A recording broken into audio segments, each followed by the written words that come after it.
that really is very intriguing about how you wanted to end it. Tell me what you said and then why you felt that way. Well, now you're calling me out. That's hard. I was extremely moved when I learned that this young person, who the last thing in the world that she wanted was to be stuck in the Jim Crow South in Milledgeville, Georgia with her mother. She went off to get an education up north, and her body failed her, and she went home to visit her mother and ended up trapped there the rest of her life, 15 years of her life. And somehow, this person came to some kind of spiritual evolution of thought that if you look at pictures of her writing room, she had actually moved the desk away from the window and placed it in the back of an envelope. And thought, well, this is a person who was desperate to get out there, and then ended up coming to the decision that not only did she not need to go anywhere, she didn't even need to look out the window. And if it seemed to be, there's a Bible quote that she loved, the kingdom of God is in the midst of you. And it seemed to be the perfect manifestation of that idea, that I don't need to go anywhere. I have everything that I need right here. So it's like, wow, what if we ended a movie with a girl on crutches moving furniture? That'd be dramatic. You know? I was like, let's do it. And it just calls out nuts, but I thought it was really cool. And the woman who works here told me she really liked the last scene, and I felt really proud.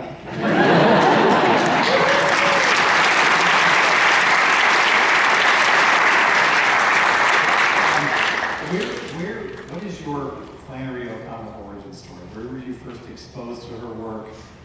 And then were you the one who passed it on to Maya, or did she find it on her own? Yeah. How did you? Because I think a big part of the reason this movie works so well is that shared passion is very clear. And so I want to, tell me about where you first discovered. Okay, so I first discovered Flannery O'Connor in like 1981 in the back of a silver VW Rabbit that my mother had. She was selling college textbooks in Atlanta, and you know, there's a lot of universities around Atlanta, and so she would drive around, and she was very depressed, and she found Flannery O'Connor and used to talk to me about it. And she was driving to Milledgeville to see this writer's house, and so, you know, when you're a kid, if your parents think something's important, you think everyone in the world thinks it's important.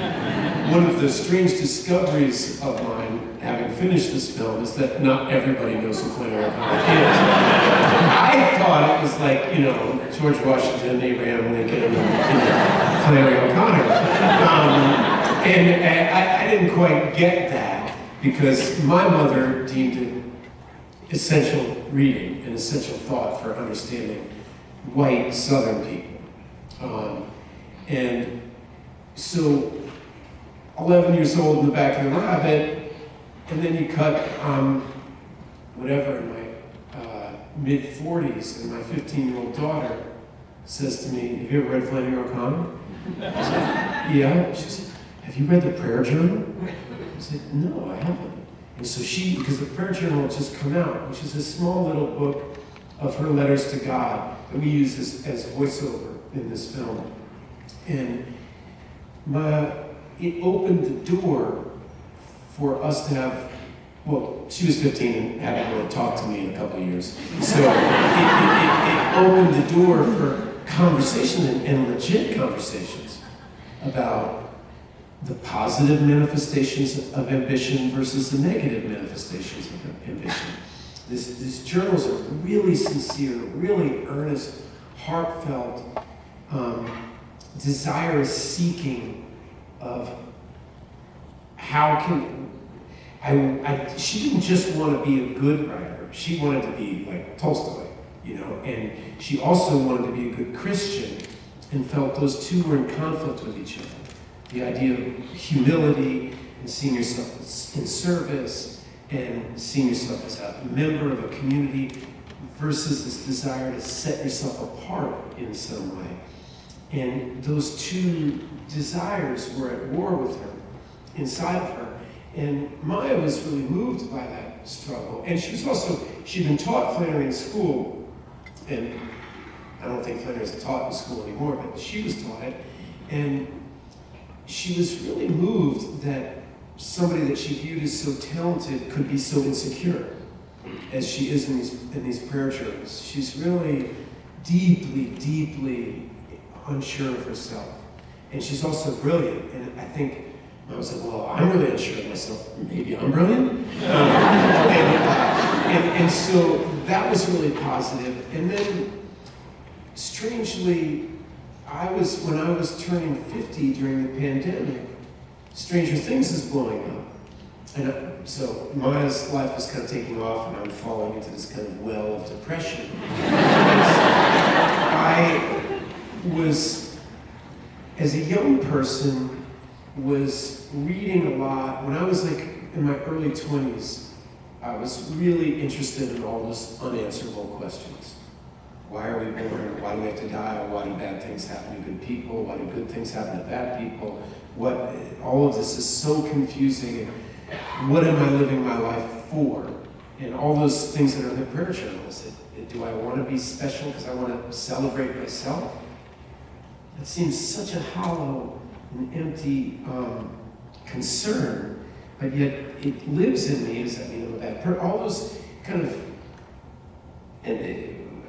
philosophical questions were so important to me as a young man. And when I turned 50, I fell into a depression because I didn't do anything with all those questions. And 25 years had gone by so fast. I was like, wow, the next 25 are going to go by just as fast. And I've done nothing. I'm on first base. I'm not even on first base. I'm in the same place I was when I was 22. And I was sharing that with Maya. And then I had this kind of aha moment one day. I was like, shit, no, wait a second. I put all those questions into my life as a performer. That creativity was my act of worship. Now, this is the privacy of Maya and I's conversations. And then Maya called me up, and she'd gotten the rights to Flannery O'Connor's short story. She worked with this producer, and she found out she really wanted to make a movie about Flannery O'Connor. And she came to me and said, would you do this with me? And she was like, I think you should take everything that you've been thinking about, make a movie about is human creativity an act of worship, and use Flannery as a launching pad for that conversation with an audience. So it was kind of like my daughter was joining a dialogue with my mother and trying to make me a better person. And it just won't work. And so I said, yeah, all right, let me try to do that. I'll try to do that. That sounds difficult. And so that's how the whole, what you just saw kind of came to be born. How did you